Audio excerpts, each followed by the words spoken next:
Sir, Chittorgarh एक ऐसा जिला है, या चित्तौड़गढ़ विधानसभा की पर्टिकुलरली बात करें तो कोई भी विधायक लगातार रिपीट नहीं हुआ आपके अलावा आजादी के बाद।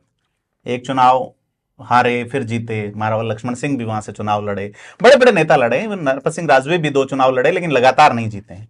तो चंद्रभान सिंह आक्या कितने आश्वस्त है अपनी हैट्रिक को लेके कि कंटिन्यू 3 वो।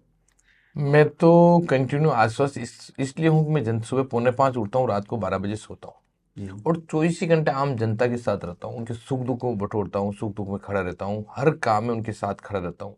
इसलिए वहाँ की जनता ने बिठाया है, जनता ने खड़ा होकर चुनाव लड़ा है। टिकट कटने के बाद भी हजारों की तादाद में लोग इकट्ठे हुए हैं। ऐसा नहीं कि उनको पार्टी के सिंबल पे हुए, इस प्रकार हुए, नामांकन रैली हो या लास्ट की रैली हो या दूसरे महिला मोर्चा का कार्यक्रम हो, युवा मोर्चा को हो, प्रबुद्धजन को हो, एससी को हो, एसटी को, किसान सम्मेलन हो, उसमें हजारों की तादाद में लोग उमड़े हैं।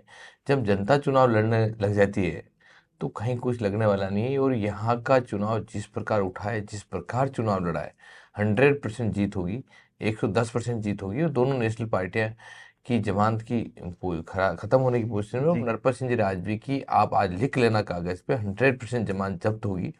और सीपी जोशी जी खुद के अब जो बुथ है, उस बुथ की भी जमानत जब्त होगी। जी, मधुबन का जो इलाका है वहां आपकी कैसे स्ट्रेटेजी रही कि। मैं जहाँ सीपी जोशी जी रहते हैं, उनकी खुद प्रदेश अध्यक्ष हैं, तो मैं तो कहता हूँ उनका खुद का बूथ की जमानत जब्त हो जाए तो फिर इससे बड़ी चीज़ क्या हो सकती है उस प्रदेश अध्यक्ष के लिए। जी। तो उनका खुद का बूथ आप देख लें, जिस दिन रिजल्ट आएगा उस दिन उसके बूथ का आप रिजल्ट देख लें, बूथ का रिजल्ट क्या आएगा, विधानसभा का रिजल्ट क्या आएगा, वो आप लोगों के सामने है। क्योंकि जो लोग उन्होंने जो किया है ना, वो जनता के सामने है। जनता ने खुद को देखा है, जनता ने उनको आंखों में बिठाया है, जनता ने उनको 2 बार सांसद बनाया है।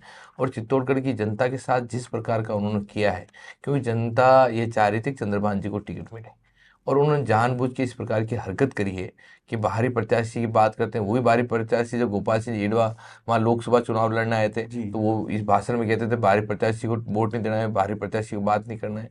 और अभी वो वापस विधानसभा में वो चेंज हो जाते हैं जी। कि बाहरी प्रत्याशी नरपत सिंह राजू बाहरी प्रत्याशी हैं, बाहरी प्रत्याशी को वोट देना है।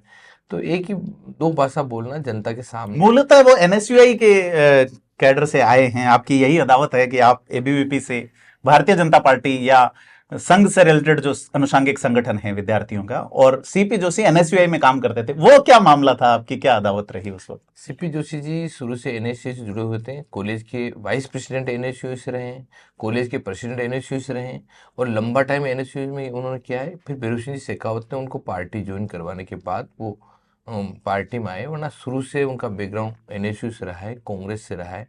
पर जब उनकी हम अखिल भारतीय विद्यार्थी परिषद में थे, तो ठीक है, कॉलेज में अखिल भारतीय और एनएसयू की आपस में बातें होती थी, उस जी। बात को लेकर उनको मन में अभी भी है कि अभी भी वो एनएसयू और एबीपी को लेके बैठे हैं, उसी झगड़े को लेके बैठे हैं, और इसी कारण उनको मन में ठेस है कि इस प्रकार की मैं तो हरकत। कोई ऐसा कोई क्लैश हुआ था या।